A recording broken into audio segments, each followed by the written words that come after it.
오늘 우리에게 주신 말씀은 요한일서 4장 7절부터 11절 말씀입니다.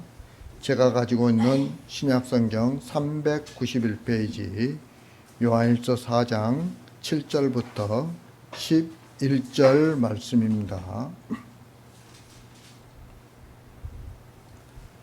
다 찾으셨으면 제가 봉독해 드리겠습니다. 사랑하는 자들아, 우리가 서로 사랑하자. 사랑은 하나님께 속한 것이니 사랑하는 자마다 하나님으로부터 나서 하나님을 알고 사랑하지 아니하는 자는 하나님을 알지 못하나니 이는 하나님은 사랑이심이라. 하나님의 사랑이 우리에게 이렇게 나타난 바 되었으니 하나님이 자기의 독생자를 세상에 보내심은 그로 말미암아 우리를 살리려 하심이라. 사랑은 여기 있으니 우리가 하나님을 사랑한 것이 아니요 하나님이 우리를 사랑하사 우리 죄를 속하기 위하여 화목제물로 그 아들을 보내셨음이라. 사랑하는 자들아, 하나님이 이같이 우리를 사랑하셨은즉 우리도 서로 사랑하는 것이 마땅하도다. 아멘. 여러분, 우리 기독교는 사랑의 종교라고 말하죠. 그리고 예수님께서도 유월절 전날 최후의 만찬을 하시고 제자들에게 이렇게 말씀하세요. 새 계명을 너에게 주노니 서로 사랑하라. 내가 너희를 사랑한 것 같이 너희도 서로 사랑하라. 라고 이렇게 말씀하셨어요. 그런데 오늘 한국교회는 주님께서 말씀하신 사랑을 잃어버린 것 같아요. 많은 성도가 너무 극단적인 생각을 가지고 신앙생활을 하고 있죠. 나와 생각이 같으면 그가 누구든 상관없이 우리 편이고 나와 생각이 다르면 죽여야 할 대상이라고 생각하는 거죠. 문제는 이런 판단 기준이 지극히 자기중심적이라는 것이요. 자기의 생각을 가지고 그 모든 것들을 옳고 그름을 판단하는 거예요. 예. 다시 말하면 이게 무슨 말이냐면 입으로는 성경을 말하지만 실제로는 자기 유익 여부가 판단 기준이 된다는 거예요. 나에게 이익이 되면 좋고 나에게 이익이 안 되면 그건 무조건 잘못됐다고 생각을 하는 거예요. 근데 여러분, 이런 행동은 사실 성경과 아무 상관이 없는 행동이에요. 예. 보이는 것을 바라보며 사는 사람들의 생각이에요. 행동이에요, 그게. 그러면 교회가 왜 이렇게 변해버릴 수밖에 없을까요? 그것은 하나님과의 관계가 바르지 않기 때문에 그래요. 눈에 보이는 것만 바라보며 살기 때문에 정작 나를 향하신 하나님의 뜻을 잊어버리게 되는 거죠. 하나님 앞에서 더 크고 더 좋고 더 많은 것은 사실 아무 의미가 없어요. 오직 예수 그리스도의 보혈의 은혜만이 가장 귀한 것이죠. 입으로는 예수님의 은혜를 말하고 복음을 말하지만 실제 그들의 삶은 하나님으로부터 멀리 떨어져 있어요. 여러분, 그래서 아모스 선지자는 북이스라엘 주민들에게 이렇게 선포를 해요. 주 여호와의 말씀이니라. 보라, 날이 이를지라 내가 기근을 땅에 보내리니 양식이 없어 주림이 아니며 물이 없어 가람이 아니요 여호와의 말씀을 듣지 못한 기갈이라. 여러분, 우리 믿는 자들에게 가장 큰 기갈은 양식이 없는 것도 아니에요. 돈이 없는 것도 아니에요. 하나님의 말씀을 듣지 못하는 거예요. 여러분, 이게 얼마나 슬픈 일인지 몰라요. 예. 여러분, 그 당시 북이스라엘 백성들은 어떻게 생활했냐면 월삭과 안식일에 곡식을 팔지 못해서 안타까워했어요. 오늘날 우리로 말하면 주일날 장사 못해가지고 안타까워하는 거, 손해봤다고. 네. 그리고 저울을 속이고 은으로 힘없는 자들을 사고, 그리고 신 한 컬레로 가난한 자들을 사고, 그리고 찌꺼기 밀을 팔았던 거예요. 먹을 수 없는 것들을 속여서 파는 거죠. 예. 그런 사회였어요.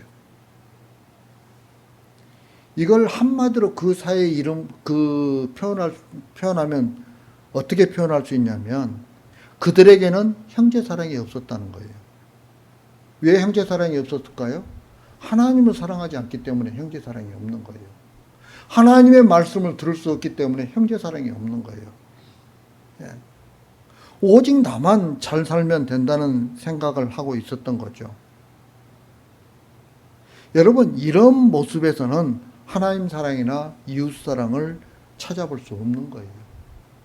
그렇기 때문에 아모스 선지자를 보내서 하나님께서는 그들을 책망했던 거예요.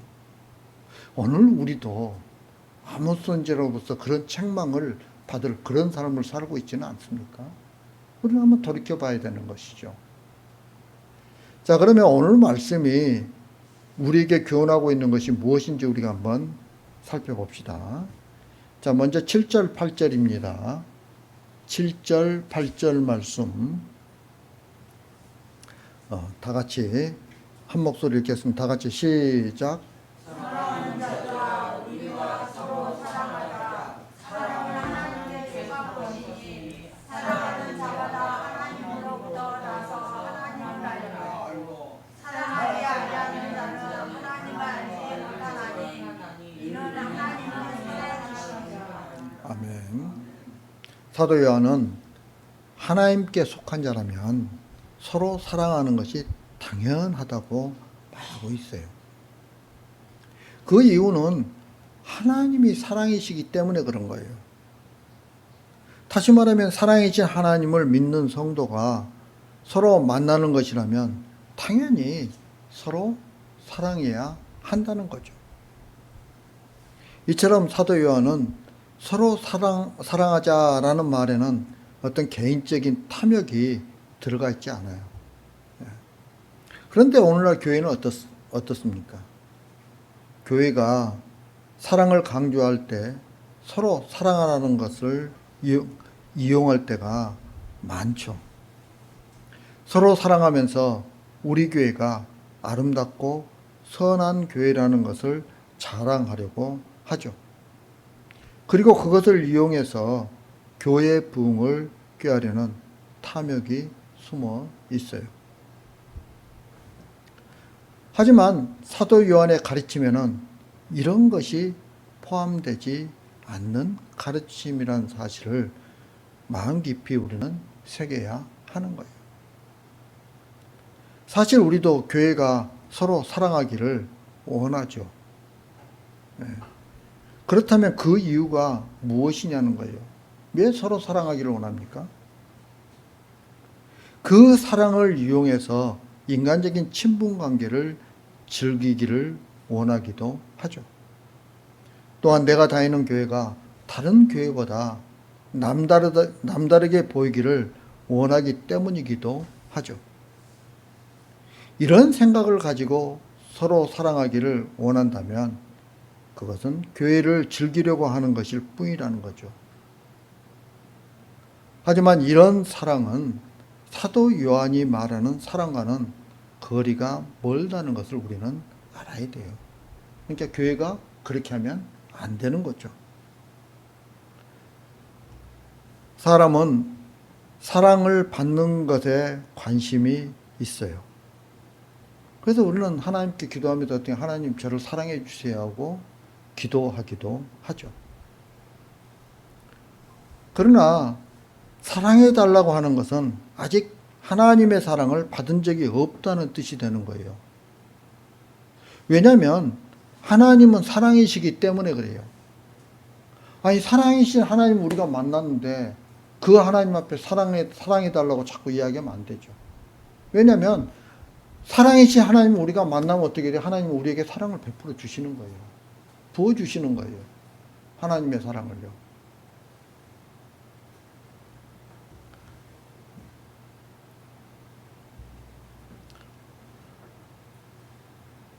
하나님이 사랑이시라면 하나님을 믿는 성도는 사랑을 믿는 자로 살고 있다는 뜻이 되는 거죠. 사랑을 믿는다면 굳이 사랑해달라고 요구할 필요가 없다는 거예요.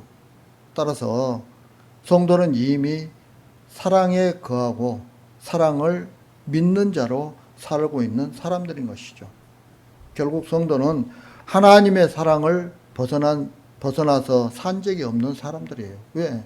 항상 하나님과 교제하기 때문에. 항상 사랑과 우리는 교제하고 있어요. 그러니 사랑으로부터 벗어난 적이 없는 거죠. 우리가 어떤 일을 겪든 그 모든 일은 하나님의 사랑 안에서 이루어지는 일들이에요.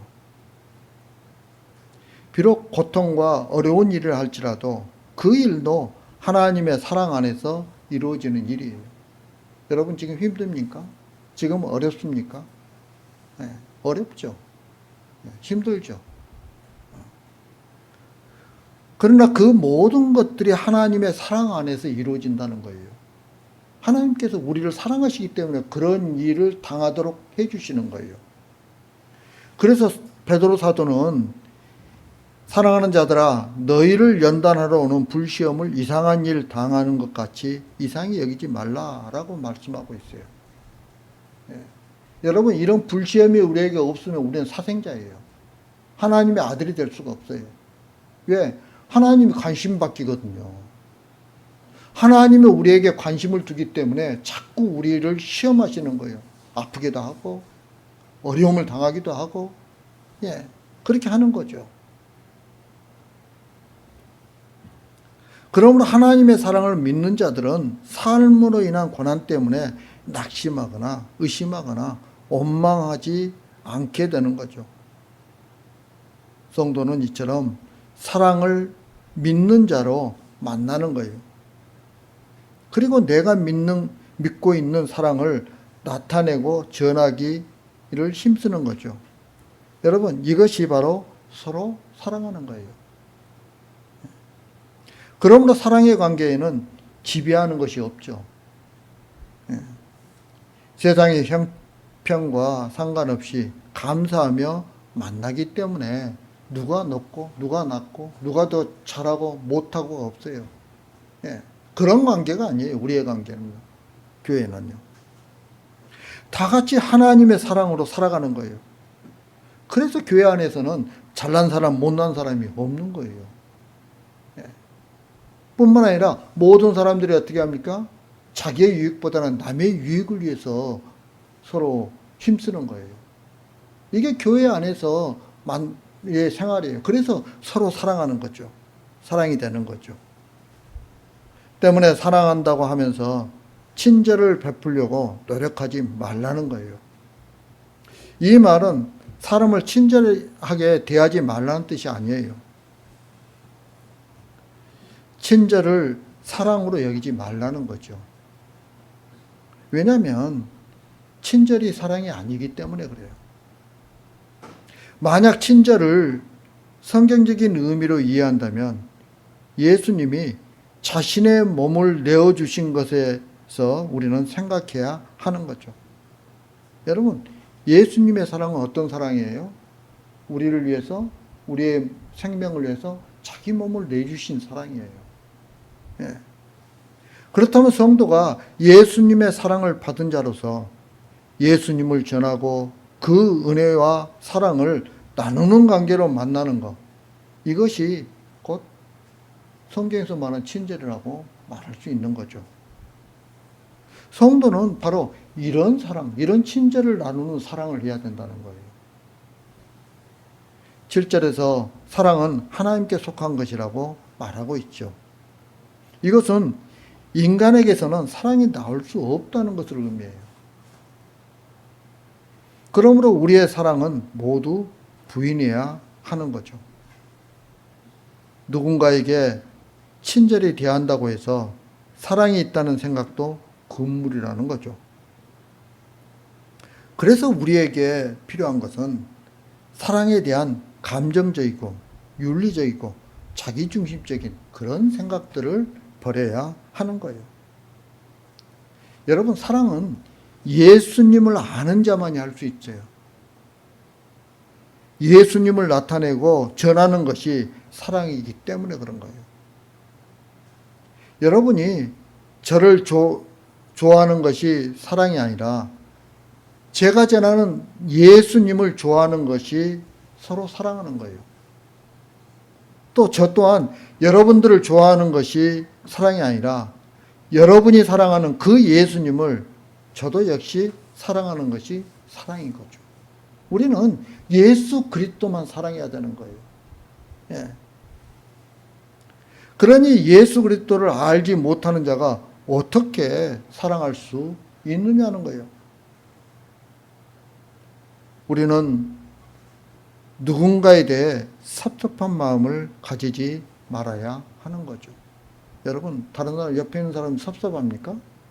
예, 그런 마음을 가지면 안 된다는 거예요. 여러분, 섭섭하다는 것은 내가 예수님을 바라보는 것이 아니라 사람을 바라보고 있다는 뜻이에요. 주님을 바라보지 않고 사람을 바라보기 때문에 저 사람이 하는 일이 나에게 자꾸 섭섭함으로 다가오는 거예요. 예.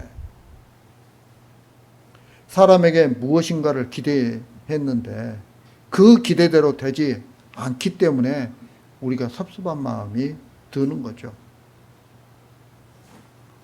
우리가 형제에게 기대할 것은 오직 예수 그리스도예요.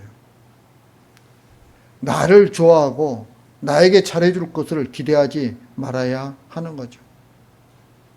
그리고 내가 사랑하는 예수님을 형제도 사랑하기를 기대해야 하는 거예요. 우리가 서로 예수님을 사랑하는 거예요. 그럼 이 주 안에서 어떻게 되는 거예요? 하나가 되는 거죠. 같은 마음을 가질 수 있는 것이죠. 같은 뜻을 가질 수 있어요. 그럴 때 어떻게 됩니까? 한 마음으로 서로 사랑하는 거죠. 예. 그럴 때 어떻게 돼요? 서로 비교하지 않는 거죠. 예. 나는 이렇게 많이 했는데 너는 왜 그것밖에 못해라고 이야기하지 않는 거죠.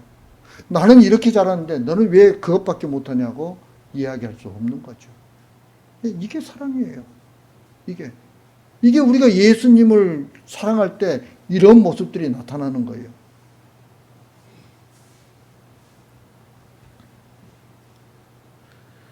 그래서 나에게 어떻게 돼야든지 내가 사랑하는 예수님을 사랑한다면 우리는 그것으로 만족해야 하는 거예요. 대접받아야 할 이유도 자격도 없는 내가 할 수 있는 것은 영원한 생명을 주신 예수님의 은혜에 감사하는 거죠. 그런 내가 사람에게 또 무엇을 원할 수 있느냐는 거죠. 여러분 빌립보서 1장 15절부터 18절에 보면 사도 바울이 옥에 갇혀 있을 때 사도 바울이 아니라 주변에 있는 사람들이 복음을 전해요. 예수 그리스도를 전합니다. 그런데요, 그 사람들이 예수 그리스도를 전하는데 어떤 사람들은 착한 뜻을 가지고 그냥 예수 그리스도를 전해요.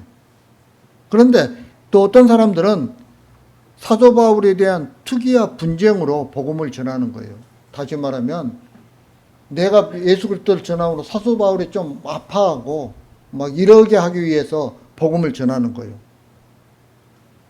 그런데 사도 바울은 뭐라고 이야기를 합니까? 그들이 어떤 마음으로 복음을 전하든 전해지는 것은 그리스도니 그것으로 기뻐한다. 예. 전한 것은 예수 그리스도라는 거예요. 그걸로 됐다는 거예요. 여러분, 예수님만 바라보기 때문에 사람에 대한 섭섭함도 미움도 자리하지 않게 된다는 거예요. 이게 얼마나 중요한지 몰라요. 여러분도 다른 사람들에게 섭섭한 마음이 있으면 주님을 바라보시기 바랍니다. 주님이 나에게 해주신 그걸 생각하시기 바랍니다. 그러면 그 섭섭함이 사라질 수밖에 없는 거죠. 예. 내가 어떤 존재란 걸 알면 모든 섭섭함도 미움도 다툼도 사라질 수밖에 없는 거예요. 자, 그 다음에 11절 말씀입니다. 11절 말씀. 자, 다 같이 한 목소리로 시작.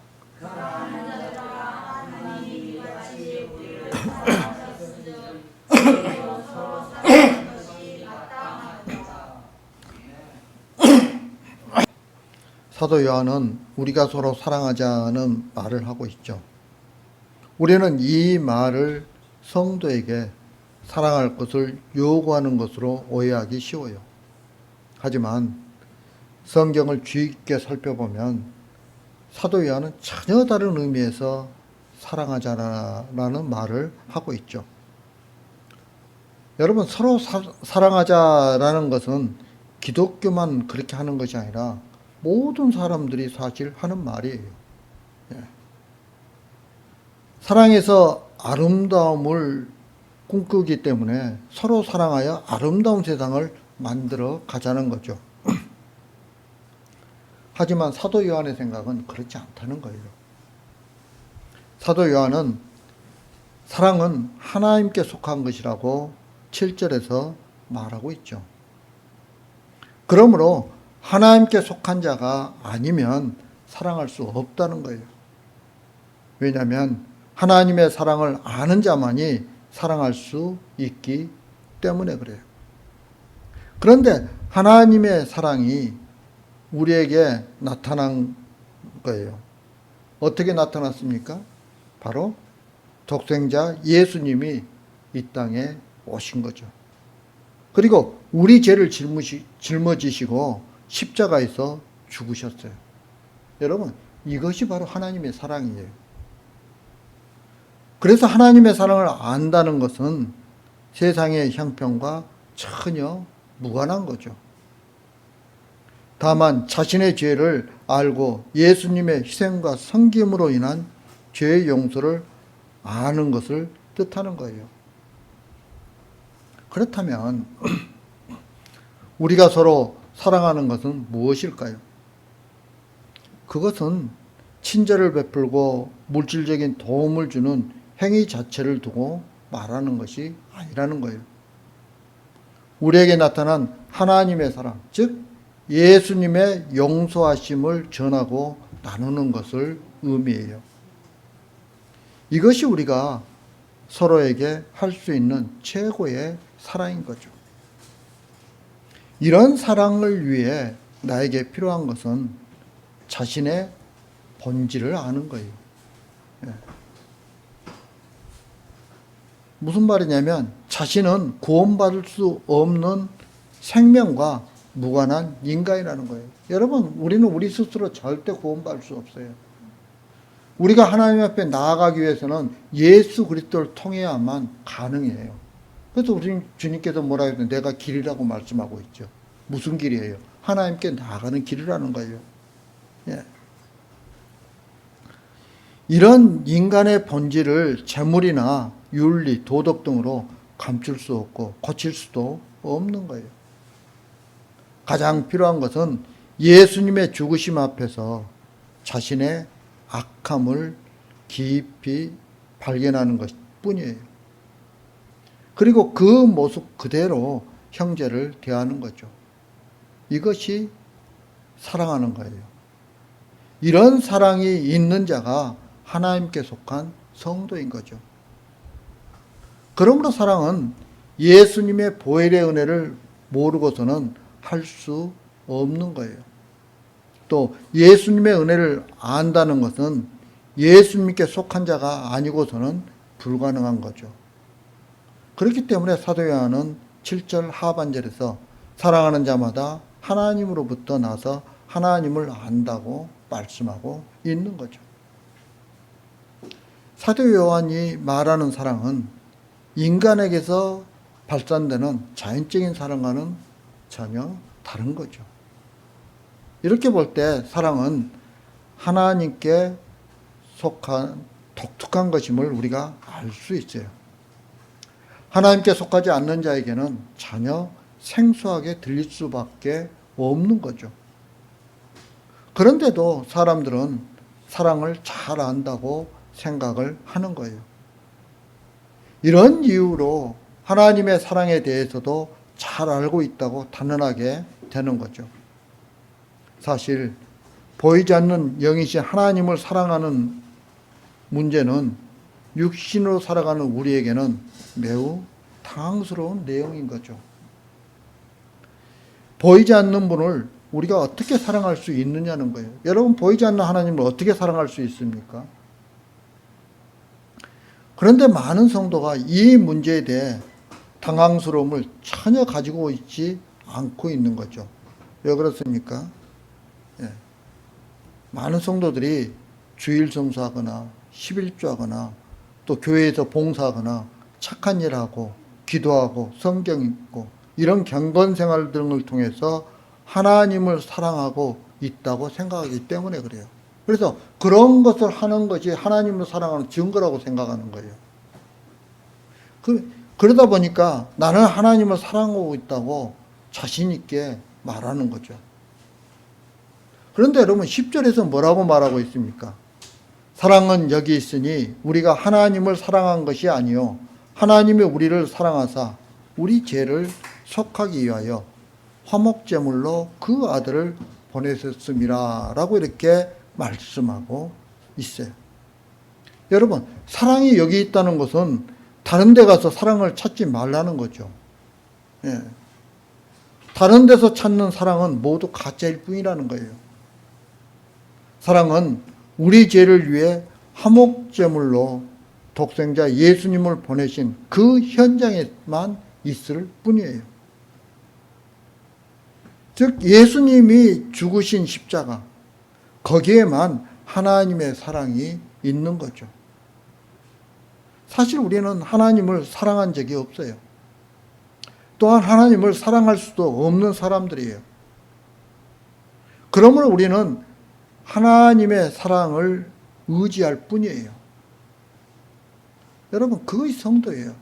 그래서 성령님의 이끄심을 받는 거예요. 성령님께서 가르쳐준 대로 우리가 행하는 거예요. 성령님이 우리에게 예수 그리스도를 가르쳐 주시지 않으면 우리는 알 수가 없어요. 예. 그러기 때문에 성령님의 인도하심을 받는 거죠. 사람은 무엇을 하든 그 중심에는 자신이 살아있어요.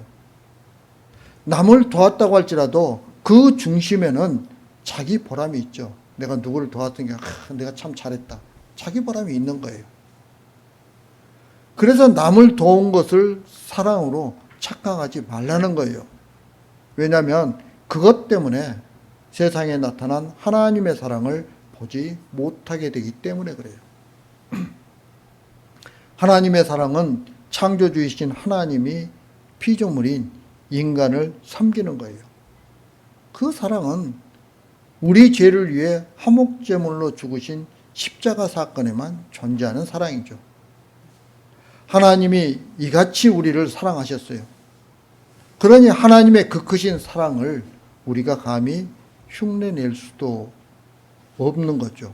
다만 그 사랑에 우리는 감사할 뿐이에요.